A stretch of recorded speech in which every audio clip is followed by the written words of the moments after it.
I'm Yvette Benavides, and this is The Lonely Voice with Peter Orner from Book Public on Texas Public Radio. I've read a lot of headlines lately about the slow death of reading during the pandemic.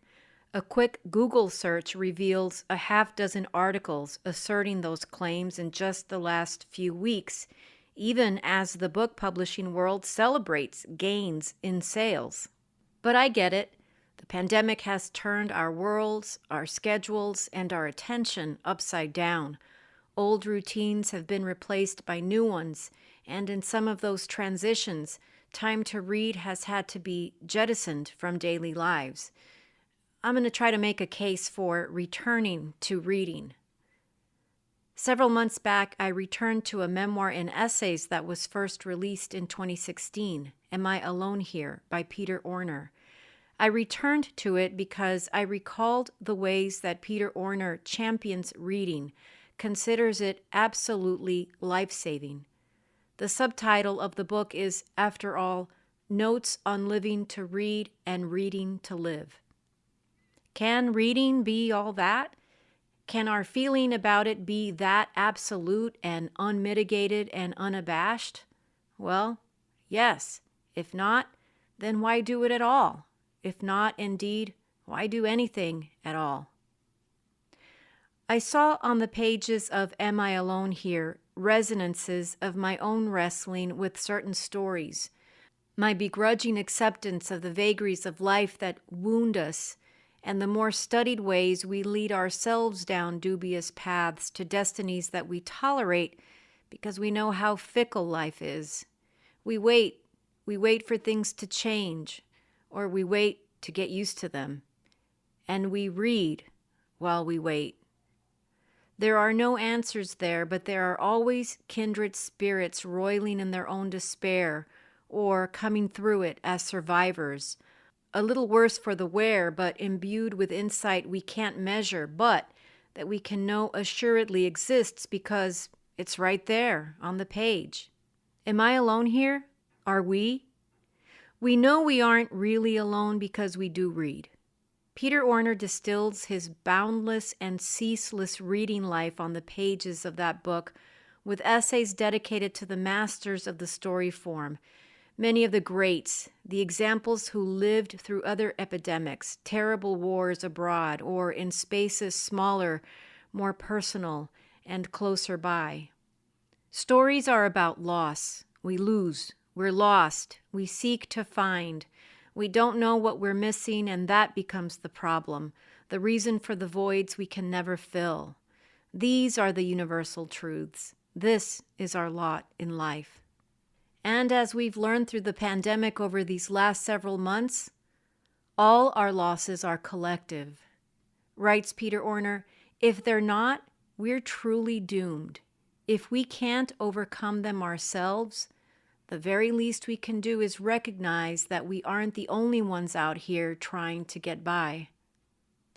Orner frequently starts a sentence on the Lonely Voice podcast by saying, I promised myself I would not be hyperbolic, but, and our conversation continues, a robust, unapologetic celebration of the authors and their stories. In the essay, Eudora Welty, Badass, Peter Orner so much as apologizes for using the word sublime to describe No Place for You, My Love, what Orner considers to be the loneliest love story Welty ever wrote.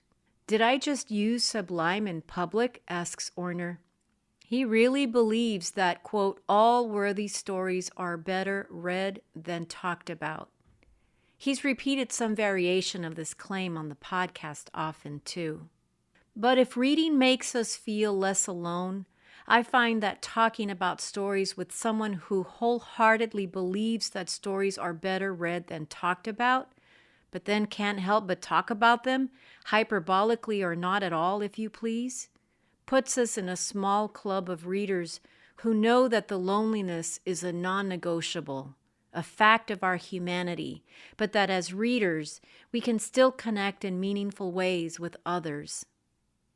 The whole point of fiction, he writes, has always been to forget about me, A student of mine who listens to the podcast said in an email to me recently, "I like to listen to you get from point A to point Z, and it's fun to see the ways you love all these losers." What could I do but send to her a quote by Peter Orner? "I take my fictional heroes flawed or not at all. Those who believe they've cornered the market on wisdom are the ones to steer clear of in literature, politics, life.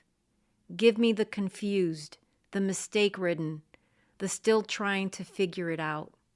My student replied with a screenshot of a list of all the books she's ordered to read during the winter break. I feel profound gratitude to get to do what I do, to work with students and hope they will learn to love reading, and to read stories and books and talk about them with the podcast listening audience privy to the times when emotion and, yes, the hyperbole get the better of me, or when I admit that there are things about stories I've read a dozen times that still elude me.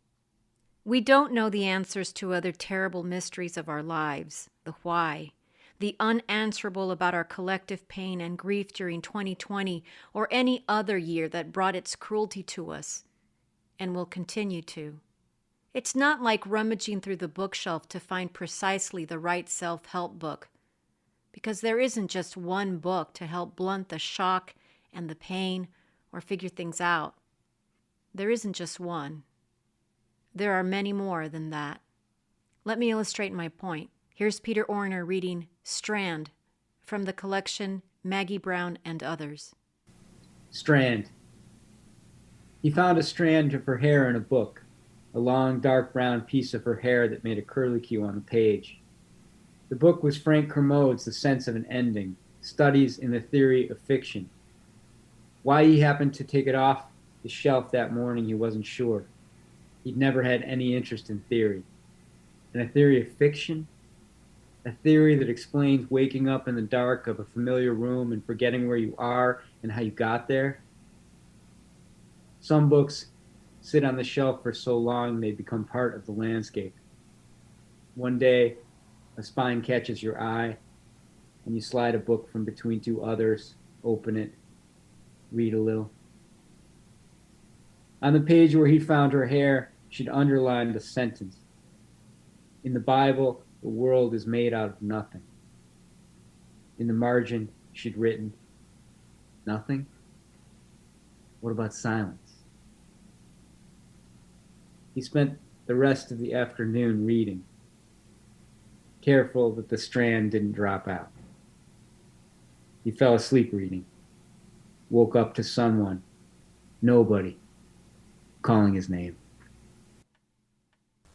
That was Peter Orner reading Strand from the story collection Maggie Brown and Others. He's the author of 5 other books, including the memoir and essays Am I Alone Here?, Notes on Living to Read and Reading to Live. Peter Orner holds the professorship in English and creative writing at Dartmouth College. Thanks to you all out there for listening in 2020 to the author interviews on Book Public, the pop-up book reviews, and The Lonely Voice with Peter Orner. We've got more exciting podcast episodes coming your way in 2021. Keep safe and keep reading. This has been The Lonely Voice with Peter Orner on Book Public from Texas Public Radio. Jacob Rosati composed our theme music. Bree Kirkham is our digital producer. Dan Katz is Texas Public Radio's news director. I'm Yvette Benavides.